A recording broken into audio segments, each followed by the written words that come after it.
TV 타임즈. 더마카와 함께 시선집중의 문을 열겠습니다. 어서 오세요. 네, 안녕하세요. 더마카입니다.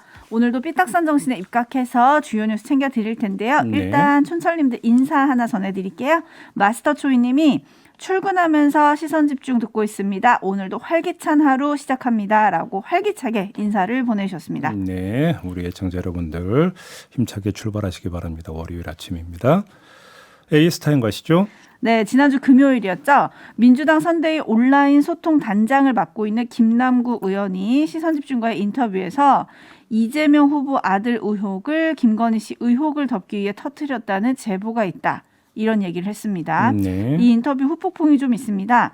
국민의힘은 즉각 입장문을 내고 김남국 의원을 공직선거법상 허위사실 공표 혐의로 고발하겠다고 밝혔고요. 법치주의 바로세우기 행동연대가 서울중앙지검에 김 의원을 고발했습니다. 네. 그런데 이전에 민주당에서 민주당 선대위 박광온 공보단장이 당내 모든 의원들에게 공작설 언급 자제 문자를 보냈습니다. 더불어서 이재명 후보의 아들을 감싸는 의견도 자제해달라고 했는데요. 지금은 진정성 대 억지성, 프레이밍이 효과적인 구도라는 것도 강조를 했다고 합니다. 네. 이런 여야의 대처 어떻게 봐야 될까요? 뭐 억지성이 뭘 말하는지는 좀 그 해석을 해야 될 것 같고요. 다만 김남국 의원의 발언에 대해서는 저희 인터뷰에서 했던 발언이기 때문에 네. 한 말씀 좀 걸치면 그날도 제가 인터뷰 도중에 그 말씀을 좀 드렸던 것 같은데요. 이런 제보가 있다고 김남국 의원이 밝힌 거잖아요. 네. 그러면 제보가 들어왔을 때 제보에 대처하는 자세는 확인을 하는 거지 공개하는 게 아니거든요. 그러니까 공개는 확인 과정을 거쳐서 제보 내용에 신빙성이 있다고 확신이 들었을 때 공개를 하는 것이죠. 그런데 과연 그 단계에서 했던 이야기냐? 저는 그 점을 해서 이건 좀 사실 확인이 필요한 부분이라고 인터뷰 도중에도 분명히 말씀을 드렸던 것 같은데 섣부르게 공개했던 게 아니냐. 확인 과정을 거치지 않은 상태에서 네. 이 지적은 안 할 수가 없을 것 같습니다. 네. 알겠습니다. 그럼 그걸 받아서 바로 고발한 야당의 행동은 뭐 어떻게 봐야 될까요? 뭐 고발이라고 하는 것은 뭐 자유니까요. 그러니까 네. 이것이 이제 결국은 이런 부분이 있겠죠. 계속 의혹 공방이 이루어지고 있는 거 아니겠습니까? 여기서는 중요한 것은 어떤 게 강력한 것이냐도 중요하지만 누가 실수를 안 하느냐 내지 누가 실수를 덜 하느냐 이것도 중요한 문제이거든요. 네. 이것이 어떤 거 공방의 국면을 좌우하는 측면이 있기 때문에 그 차원에서 바로 실수를 부각하기 위해서 바로 즉각 고발에 들어갔다. 이렇게 해석할 수도 있다고 봐야 되겠죠. 네. 뭐 요거는 앞으로 수사가 진행되겠죠? 고발이 됐으니까. 그럼요. 예. 네, 지켜보면 될 것 같고요. 뉴스와 분석이 함께하는 제이비타임즈 오늘 주목할 뉴스들 챙겨드리겠습니다. 네. 첫 번째 뉴스는 어떤 건가요? 네, 김건희 씨를 둘러싼 허위 이력 의혹 그리고 그 의혹을 둘러싼 공방이 계속되고 있는데요. 네. 민주당이 또 제기하고 나온 게 있습니다. 김건희 씨가 수원여대와 안양대 교수를 지원할 당시 제출한 이력서에 뉴욕대 경력을 적었는데 이게 허위일 가능성이 있다. 이렇게 주장을 한 거거든요. 네. 수원여대 제출 서류에 보면은 2006년 10월부터 11월까지 프로그램을 이수했다. 뉴욕대 프로그램을 이수했다고 돼 있는데 그런 프로그램이 뉴욕대는 없었다라는 게 민주당의 주장입니다. 이에 대해서 국민의힘은 김건희 씨가 서울대 GLA 과정 2기 과정을 그러니까 다닌 적이 있고 그 과정 중에 뉴욕대 연수가 포함돼 있었다고 반박을 했는데 이 GLA 운영 현황 자료라고 하는 걸 보면 뉴욕대 연수가 2006년 10월 21일부터 29일까지 진행이 된 것으로 적혀 있고요. 네. 또 국민의힘이 별도로 공개한 수료증이 있는데 날짜가 좀 다르긴 합니다. 6월 23일부터 27일까지 그러니까 수료를 한 것으로 또 이렇게 그 돼 있는 수료증도 공개를 했다고 합니다. 그러면서 이제 공방이 거센데요. 이 문제를 그 바라보는 포인트는 두 가지가 있는 것 같습니다. 그러니까 일단 먼저 전제할 것은 김건희 씨가 뉴욕대에 가서 이 프로그램을 들은 것은 사실인 것 같습니다. 국민의힘에서 관련 사진도 지금 공개를 했고요. 다만 논점은 이게 될 것 같습니다. 이게 그 이력서에 기재할 어떤 독립된 연수 과정이냐라고 하는 점. 이거는 어떤 점이 있냐면 만약에 김건희 씨가 서울대 GLA 과정과 뉴욕대 프로그램을 두 개를 다 적었다고 한다면 그런 논란의 소지가 있는 거죠. 왜 그러냐면 뉴욕대 프로그램이라고 하는 게 GLA 과정의 일부였다고 봐야 되는 거 아니겠습니까? 네, 네. 그런데 이거를 별도의 프로그램 이수로 만약에 적어 놓았다라고 한다면 논란의 소지는 있다라고 하는 점이고 그게 아니라고 한다면 또 다르게 봐야 되는 부분이 있겠죠. 그러니까 이런 사실이 있었느냐가 아니라 그 뉴욕대 프로그램을 어떤 성격으로 볼 것이냐는 해석 문제를 둘러싼 공방으로 갈 것 같다. 이렇게 정리를 해야 될 것 같습니다. 네, 그래서 연수냐 단순 방문이냐 뭐 이런 거 가지고 지금 공방이 벌어지고 있는데요. 네. 어쨌든 이것을 근거로 해서 국민의힘은 민주당 선대위의 현안 대응 TF를 가짜뉴스 공작 TF라고 부르면서 형사 고발을 또 하기로 했습니다. 네. 네, 이거 좀 따져봐야 되는데요. 지난 금요일이었죠. 윤석열 후보가 다시 한번 사과를 했습니다. 이 부인 의혹과 관련해서요. 근데 토요일과 일요일 사이에 나온 발언은 조금 그 사과문과는 사뭇 달랐는데요. 네. 일단 한번 윤석열 후보의 발언 들어보시고 얘기 이어가시죠. 허위 이력 부분을 인정하시고 그 부분을 사과하신 문제에 대한 그 부분에 대해서는 제가 노코멘 하겠습니다. 그거는 앞으로 어떤 나중에 무슨 상황이 생길지도 모르고 글쎄 뭐 제가 제 처에 미흡한 부분에 대해서 국민의 비판을 겸허하게 받아들이고 사과를 올렸습니다마는 또 민주당 주장이 사실과 다른 그런 가짜도 많지 않습니까? 그러니까 그런 부분들은 좀 여러분들께서 잘 판단해 주시고 저희도 뭐 그런 부분에 대해서 제가 일일이 답변 드리기는 좀 하겠습니다. 나중에 필요한 게 있으면은 대변인 통해서 하시죠. 네, 제가 추가로 설명하겠습니다. 네, 이제 마지막에 김병민 대변인이 이제 네. 본인이 추가적으로 말하겠다. 여기까지 지금 들으셨는데요. 제이비가 어떻게 들으셨는지 궁금하네요. 구하나공인님은 사과했던 게 맞나요? 전혀 잘못한 게 없다는 말투 아닌가요? 라고 의견을 보내주셨는데 제이비는 네. 어떻게 들으셨습니까? 저는 그 사과할 때 한 표현과 지금 들었던 내용 중에서 또 한 표현에 그 꽂혔는데요. 사과할 때 보면 부정확한 부분이라는 표현이 나옵니다. 네. 정확하지 않은 부분이라고 이렇게 돼 있죠. 정확하지 부정확하다와 허위라고 하는 것은 상당한 의미의 차이가 있습니다. 그렇죠? 근데 조금 전에 또 이제 기자들한테 했던 이야기 중에 보면 미흡한 부분이라고 표현을 하고 있습니다. 네. 이렇게 놓고 본다면 이 제기된 의혹의 성격을 어떻게 규정하느냐라는 문제에 있어서 이건 아주 시각차가 상당히 있다라고도 볼 수 있는 거죠. 다시 말해서 실수냐 아니면 의도된 허위 기재냐는 완전히 성격이 다른 거잖아요. 그런 점에서 사과문에서 나와 있는 정확하지 않은 부분이라든지 미흡한 부분이라는 표현을 의도적으로 선택한 그 표현이냐 이걸 좀 이제 검증할 필요가 있을 것 같고 그다음에 하나하나에 대해서 다 확인이 필요한 것은 어차피 그건 거쳐가야 되는 과정이고 지금 거치고 있는 과정이라고 봐야 되지 않겠습니까? 네. 거기서 옥석은 분명 당연히 가려내야 되겠죠. 그러니까 의혹 제기가 이루어졌는데 그게 잘못된 의혹 제기라면 당연히 바로 잡아야 되는 거고요. 또 상당한 신빙성을 갖고 있는 의혹이라고 한다면 그거에 대해서 충실하게 소명해야 되는 또 의무가 김건희 씨나 윤석열 후보에게 있다고 봐야 되는 것이겠죠. 네, 지금 촌철님들의 의견이 뭐 쏟아지고 있는데요. 네. 파리구하나님 아무리 그렇다고 해도 단순 며칠 갔다 온 거를 학력에 쓰는 게 맞냐? 이런 의견 있으시고요. 팬더케이님은 뉴욕대 연수를 다녀와서 뉴욕대 수료했다고 쓰면 어떡해? 라고 해주셨는데 지금 뭐 연수냐 방문이냐 이런 거 좀 논란이 있고요. 네. 남상호님은 맨 처음에 제이비님한테 질문을 하셨는데 이제 제이비가 안 물어주니까 저한테 질문을 하셨어요. 더마까 거짓과 과장의 차이점이 대체 뭐죠? 과장이 곧 거짓 아닙니까? 제이비? 거짓과 과장의 차이점이 뭔가요? 그게 제가 조금 들었던 그 말씀과 맥락이 같은 것 같은데요. 실수냐 허위냐. 허위라고 하는 것은 고의적인 거잖아요. 그러니까 거짓이라고 하는 것은 진실이 무엇인지를 알을 때 거짓말을 할 수 있는 거거든요. 진실이 뭔지를 알아야 진실을 그러니까 비틀어서 거짓말을 할 수 있는 것이니까. 그죠? 근데 과장이라고 하는 것은 일부는 사실이 섞여 있는데 뻥튀기 했다는 이야기가 되는 거니까. 근데 뭐 이렇게 거짓 대 과장이냐의 문제가 아니라 제가 볼 때는 제 표현으로는 실수냐 고의냐. 저는 그게 더 중요한 문제라고 생각합니다. 파쿠파쿠데스와님은 실수면 불법이 아닙니까? 라고 해주셨네요. 실수도 문제가 있죠. 그렇죠.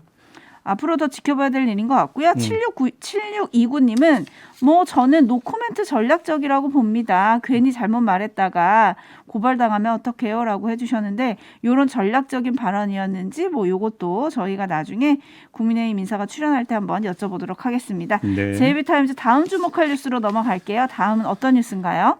이재명 후보가 지난 18일에 공시가격 관련 제도를 전면 재검토하겠다 이렇게 밝히면서 우선 재산세나 건강보험료는 올해 수준으로 유지하도록 대책을 마련해달라고 당정에 요청을 했다는 뉴스가 있었습니다. 이에 따라서 당정이 내년 재산세를 부과할 때 새로 책정된 공시가격이 아니라 올해 공시가격을 적용하는 방안을 검토하고 있다라는 뉴스가 뒤따라 붙었어요. 네.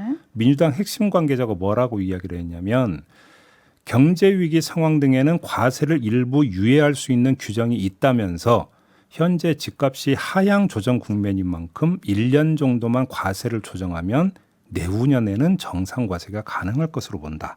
이렇게 이야기를 했습니다. 그러니까 내년만 한시적으로 올라간 공시가격이 아니라 올라가기 전에 공시가격을 기준으로 재산세를 부과하겠다 이런 이야기가 되는 거겠죠. 네, 다주택자 양도세 중과 유예를 주장하는 것과 좀 일맥상통하는 것 같은데요. 이거 네. 어떻게 봐야 될까요? 자, 우선 검증할 점이 하나 있는데요. 제가 지금 뉴스를 전해드리면서 주어를 당정으로 이제 전해드리지 않았습니까? 네. 뉴스가 그렇게 되어 있었는데요. 정말 당정일까? 다시 말해서 정부도 공감하고 함께 검토하고 있는 걸까? 이걸 일단 좀 검증을 해야 될 것 같습니다. 이 다주택자 양도세 중과 유예 방침에 대해서 이호승 청와대 정책실장이 우리 시선집중과 인터뷰에서 대놓고 반대한 거가 기억나서 드리는 말씀인데요. 네. 만약 주어가 당정이 아니라 당 하나라면 또 한 번의 엇박자로 흐를 가능성이 있는 거냐 함께 확인이 돼야 되는 부분이 있고요. 다음으로는 환기할 점이 하나가 있는데요. 조은희 당시 서초구청장이 재산세 절반 인하를 추진했던 거 기억하십니까? 이때 민주당 입장이 뭐였는지 혹시 기억하세요? 이 당시 정부는 공시가 6억 이하 1가구 1주택자에 한해서 재산세를 감경해 주는 입장이었던 반면에 서초구는 9억이 기준이었거든요. 네. 근데 이거에 대해서 민주당은 상당히 비판적이었던 걸로 제가 기억을 하고 있습니다. 그렇죠. 자, 그럼 이번에 당정이 검토하고 있는 대상은 어떻게 되는 겁니까? 재산세를 깎아주는 게 아니라 재산세 과세 기준을 아예 일괄 조정하는 거잖아요. 네. 그러니까 일률적이라고가 이야기가 되는 거겠죠.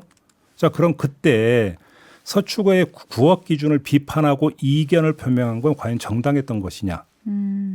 과거로 돌아가서 한번 두 사례를 비교를 해보면 어떤 이야기가 나올까. 저는 이거에 대해서 민주당이 뭐라고 답할지 좀 궁금합니다.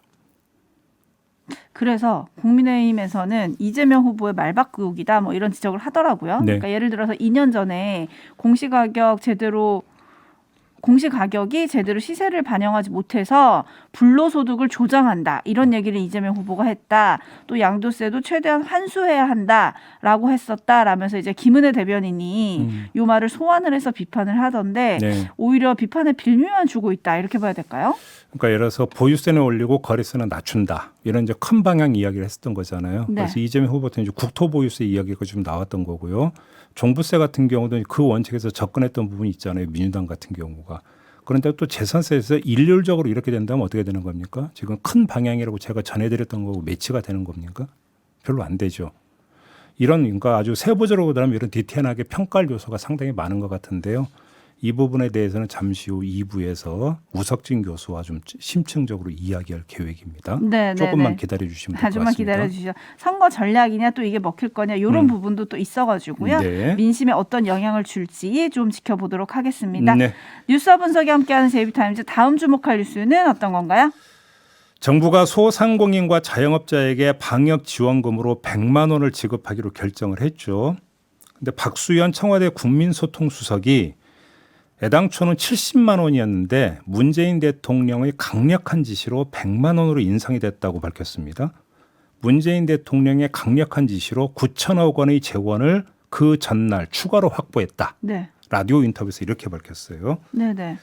자, 이거 한번 좀 평가를 한번 해볼까요? 자, 100만 원 주기로 한 데 대해서 소상공인과 자영업자들의 반응은 뭐였습니까? 그 누구 코에 붙이냐 이런 거였잖아요. 한마디로 그렇죠. 정리를 하면. 예. 영업에 직격탄을 맞은 사람 입장에서는 정말로 감질나는 지원이거든요. 그런데도 굳이 이렇게 생색내기를 하면서 대통령을 띄워야 되는 거냐? 여기에 대해서는 여러 가지 평가가 따라붙을 수 있을 거라고 생각을 합니다. 그래도 박수현 수석의 말을 한번 제가 그대로 받아가지고 다른 점을 한번 좀 되묻겠습니다. 박수현 수석의 말대로라면 대통령의 말 한마디에 지원금 규모가 뚝딱 조정됐다는 거잖아요. 그 말을 액면 그대로 받아들이면 그것도 하룻밤 사이에 그런 거잖아요. 자, 그러면 더 크게 더 강력하게 지시를 내릴 수도 있었던 거 아닙니까? 이 말을 받아서 가면은 자, 대통령이 마구잡이로 30만 원 추가를 말한 게 아니라 가용 가능한 예산 범위를 파악한 다음에 30만 원을 올려서 100만 원 지급하라 이렇게 강력하게 지시를 내린 거라고 한번 그러면 해석을 해봅시다. 그러면 이 얘기는 어떤 해석으로 이어지는 줄 아십니까? 기재부를 비롯한 정부는 9천억 더 줄 수 있었는데 그거 그러니까 그 꿍쳐놓고 빼고 주려고 했다는 이야기로 역으로 해석이 가능한 겁니다. 네. 그런 얘기가 되는 거잖아요. 세상에 이런 자린고비 정부가 어디 있습니까? 따지고 들어가면. 그다음에 박수현 수석의 또 다른 말이 있어요. 문재인 대통령이 호주 방문을 마치고 돌아오자마자 코로나 관련 보고서를 새벽까지 읽으면서 상황을 점검했다고 하던데 자, 문재인 대통령이 최우선 국정과제로 코로나를 설정하고 노심초사하고 있다는 이런 이야기 아니겠습니까? 그리고 또 이렇게 그 접근하고 있는 것으로 알고 있습니다. 여러 가지 보도를 종합을 해볼 때. 그러면 코로나 방역만이 아니라 코로나 방역의 그늘, 소상공인과 자영업자의 고통도 당연히 파악하고 있다고 봐야 되지 않겠습니까? 그러면 그 노심초사에 상응하는 파격 결정은 왜 내리지를 못하는 건가? 이건 어떤 문제로 맞닿으냐면요. 정부의 역할은 어디까지이고 국정 철학이 무엇이냐의 문제로까지 연결이 되는 거거든요. 네. 이런 상태에서 가용 범위 안에서만 한정해서 왜 회계장부가 더 중요하니까 이렇게 접근할 성질의 문제인 걸 한번 좀 정중하게 묻고 싶은 겁니다. 같이 물으시는 손님들이 굉장히 많으시네요. 리희님은 이게 바로 죽어도 욕먹는 거다. 소상공인들 조롱하십니까? 라고 보내주셨고요. 네. 데이지님은 100만 원도 턱없이 부족한데 소통수석이 할 소리인가요? 빈실버님 오히려 대통령 욕먹이려고 작정했구만요. 라고 해주시는데 그러니까요. 타이원님은 정말 답답한 아침이네요. 라고 또 보내주기도 하셨거든요. 네.